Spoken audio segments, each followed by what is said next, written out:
Hi friends, it's your pal Scott Garibay, and today I'm going to talk about breaking a seal. So I recently broke a seal, and I paid $50 to play in one session of Dungeons and Dragons. It was a D&D. Now I don't use the term one shot, so I would say that this was a D&D singular session. I don't acknowledge the term one shot. You'll find I've said that before on my channel, so I'm not going to repeat it here. I don't believe in one shots, but this was a singular session, right? And it was a D&D train heist, so it was like a Western set in Faerun, using D&D 2024 core rules. It was very traditional Dungeons and Dragons. It was a 4-hour session, and it happened at the Runehammer physical FLGS, friendly local game shop in Philadelphia. And I recently, this is the first time I've ever paid a dungeon master to dungeon master for me, and this was expensive. This was $50 for every person for every session. And so here, let's not bury the lead. Was it worth it? Yeah, it was worth. If I had paid $150 for this session, I would have walked away thrilled. It would have fully fulfilled the value at 3 times the cost. Okay. It was an event. It was memorable. And what I want to talk about today is, how do you get there? How do you make one single session of Dungeons and Dragons worth $50 per session per person? How do you get there? Well, there's a lot of things that are required, and I'm only going to talk about one in this video, and that is the Octagon. So the Runehammer physical FLGS, friendly local game shop in Philadelphia, they have 2 gaming rooms, and one of them, the nicest one, is called the Octagon. And you can actually rent this out at, I think currently the rate is like $25 per seat. Is it per? I think it's $25 per seat, right? For renting out, right? But check their website. You definitely want to check their website. I think that was what I had heard when they were discussing it in the shop. Okay.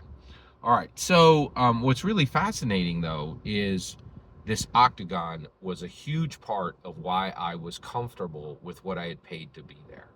So what is the Octagon? It is a purpose-built tabletop role-playing game room. So what did it have? So first of all, it was roomy. It was enough space. I would say it was like 15 by 15, okay? And there was enough room for the Octagon has an octagon table. That's why the room is called the Octagon. And so 8 people can play. So it could be 1 dungeon master and up to 7 players. In the game I was in, 4 people paid to play, but only 3 people arrived, right? So there were 4 tickets sold, but only 3 people showed up to actually use their ticket. I did that once. I paid for a Vampire Weekend ticket 4 months before and forgot I had the ticket. And then they came and and literally somebody I love was like, "Hey, did you see Vampire?" And I was like, "Oh my god!" Right? Like, so it happens, right? Okay, so the Octagon, okay, purpose built, okay, 8 players. The table is phenomenal. It's actually themed, and it looks very fantastical. It also had drink holders, right? Now, the next time I do this, I'll have a better time. One thing that I didn't, well, actually, I don't know. So the one thing you could do is you could bring drinks. They even had a fridge that you could put your drinks in, right? But I really like to snack when I'm a player, but I never really understand what the etiquette is for any table. And so that's a little bit of a bummer. I don't know. Next time I'll bring drinks, and so I'll have something to drink through the 4-hour session, because I really didn't know what it was going to be like. So I just was like, I'll power through this, and maybe they'll have stuff I can buy. But that was one thing that I wish I had known beforehand, right? So, but you could bring at least drinks. I also think you could bring snacks, but this is really hardcore. Everybody at the table is, and the people I came with, they did bring their own drinks, and they put them in the fridge, and they had nice cool drinks through the whole evening, which was really nice. So And I'll do that next time, right? What I think was, but then in addition to, and the table actually has places for your drinks that are inset. And so they fit like a, it's like a traditional cup holder. And the nice thing about that is you can drink your drink and you don't need to worry. And there's protection. You could still, spill your drink on the table. That wouldn't be that terrible. Like you could clean it up. It's not felt or anything. But it is artistically engraved. And so, but I saw it. You are absolutely allowed to have drinks and enjoy your drinks. They even have a fridge there to encourage it, right?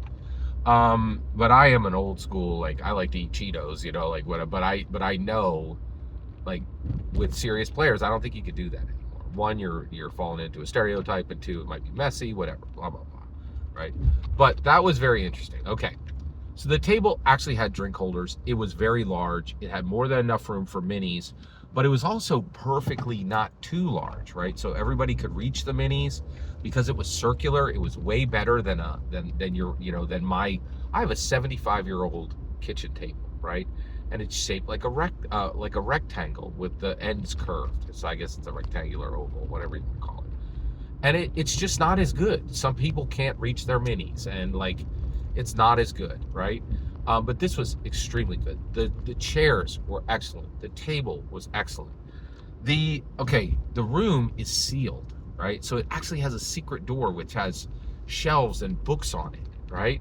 And so it looks like when you're in it, people see a bookshelf door, right? Like on the outside, and people are so you could be inside playing while outside people are shopping for books on the secret door to the Octagon. It was an incredible room built for purpose. The other thing is it had completely black walls. It had swords on the walls. It was very thematic, right? But also the theme was done so well that it would not actually, but the theme was done so well that it,